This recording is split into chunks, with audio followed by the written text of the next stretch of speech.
ఆరోగ్యం బాలేక ఆసుపత్రిలో ఉంటే పరామర్శించడానికి జగనన్నకి టైం ఉండదు. కానీ తప్పు చేసి తప్పించుకుందామని జైల్లో ఉన్న వాళ్ళని పరామర్శించడానికి మాత్రం జగనన్నకి మస్తు టైం ఉంటుంది. అప్పలరాజు గారి కుటుంబానికి వైఎస్ఆర్సీపీ జగనన్న తోడుగా ఉంటాడంట. ఎందుకు తోడుగా ఉంటారండి? వాళ్ళు ఏమైనా ప్రాణాలు కాపాడారా, లేదంటే ప్రాణాలు పోగొట్టుకున్నారా మీ పార్టీ నుంచి తోడుగా ఉండడానికి?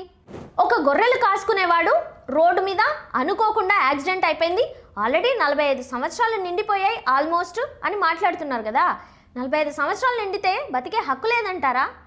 మరి మీకు కూడా 45 సంవత్సరాలు దాటాయి కదా, మరి మీకు సీఎం అయ్యే హక్కు ఉందంటే మీరు ఒప్పుకుంటారా?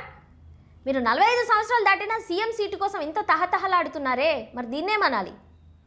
మీకైతే ఒక లెక్క, పక్కోళ్ళకైతే ఇంకొక లెక్క. చిన్నపిల్లడు 18 సంవత్సరాలే ఉన్నాయి, రీసెంట్గానే నీట్ ఎగ్జామ్ రాశాడు. వాళ్ళ నాన్నలాగే డాక్టర్ అవుదాం అనుకున్నాడని జగనన్న చెప్తున్నాడు. డాక్టర్ అంటే ప్రాణాలు కాపాడేవాళ్ళు, ప్రాణాలు తీసేవాళ్ళు కాదు. అయినా మీరు సిపిఆర్ ఫుల్ ఫామ్ అడిగినప్పుడు, మొన్నే నీట్ ఎగ్జామ్ రాసినప్పుడు ఆయన ఫుల్ ఫామ్ చెప్పాలి కదా, అసలు ఎందుకు చెప్పట్లేదు? ఇంకా రేపో మాపో ఇంకేముంది, ఇలా చేసిన వాళ్ళందరికీ ఎంపీ ఎమ్మెల్యేల టికెట్లు ఫ్యూచర్లో ఇస్తూనే ఉంటారు. ఈయనను కూడా ఆహ్వానించండి, సిద్రి అప్పలరాజు గారి కొడుకును కూడా. మీ పార్టీలో ఇలాంటి వాళ్ళనే కదా మీరు ఆహ్వానించేది. ఈ ప్రెస్ మీట్లో బాధితుల కుటుంబం పట్ల కానీ ఆయన మాటల్లో కానీ అసలు నాకు ఎక్కడా కూడా సానుభూతి అనేదే కనిపించలేదు. మరి జగనన్న ఎందుకు ఇలా తయారవుతున్నారో, లేదంటే మతిస్థిమితం ఉండి మాట్లాడుతున్నారో నాకు అర్థం కావట్లేదు. ఎవరైనా సరే చనిపోయిన వారి కుటుంబం తరపున ఉండాలి, కానీ చంపిన వాళ్ళ కుటుంబం వారి తరపున ఉంటాడంటండి జగనన్న. అయినా జగనన్నకి ఎప్పుడు ఎవరి కుటుంబాలు పాడైపోయినా పెద్దగా పట్టించుకోరు. ఆయన పార్టీలో ఉండే నాయకుల కుటుంబాలు చల్లగా ఉంటే చాలు. దీన్నే రాక్షస మనస్తత్వం అంటారు.